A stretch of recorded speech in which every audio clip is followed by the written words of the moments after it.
thief cometh not but for to steal and to kill and to destroy. I am come that they might have life, and that they might have it more abundantly.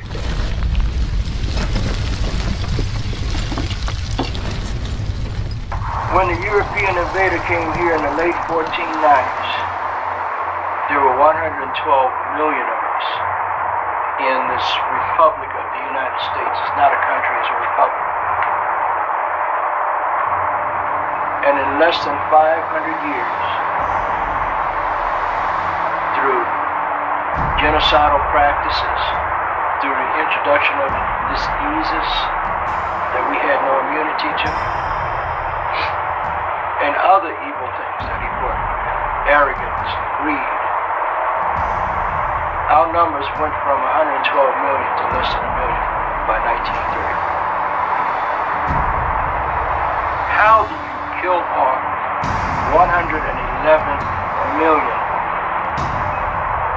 great people? White people have stolen land, spread smallpox, killed all the buffalo and salmon to cause starvation, shot at women and children trying to flee a massacre, slaughtered, put them on the worst pieces of land. Because thou hast had a perpetual hatred, and hast shed the blood of the children of Israel by the force of the sword, in the time of their calamity, in the time that their iniquity had an end, therefore, as I live, saith the Lord God, I will prepare thee unto blood, and blood shall pursue thee. If thou hast not hated blood, even blood shall pursue thee. Why don't you make your own movies? Because then you can do it exactly the way you want to do it. You are making me really angry now.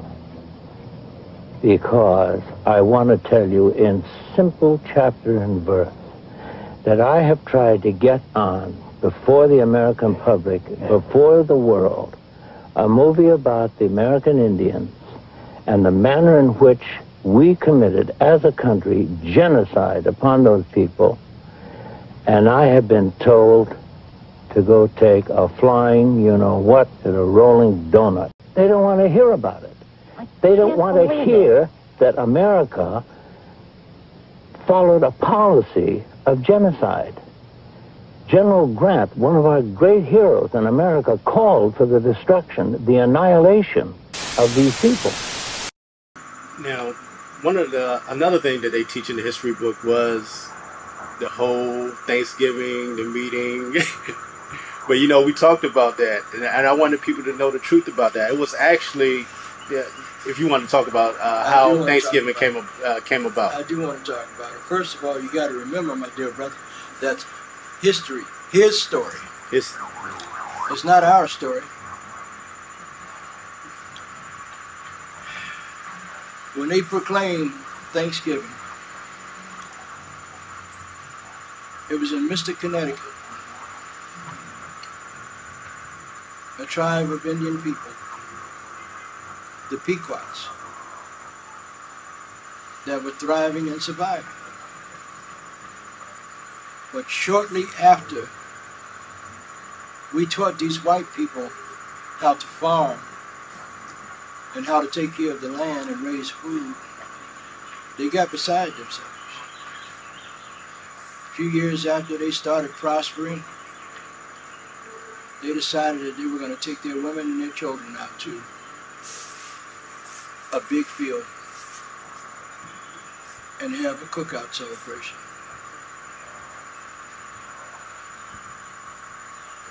No Indians brought deer.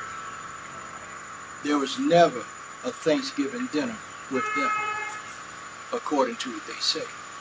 Not true. The celebration of Thanksgiving was the men walked off from their families and went further north into Mystic, Connecticut, and he murdered these Pequot Indian children, elders, women, and men. Got them in the enclosure of their habitat. They had built forts, per se, but that was only for the protection of their people.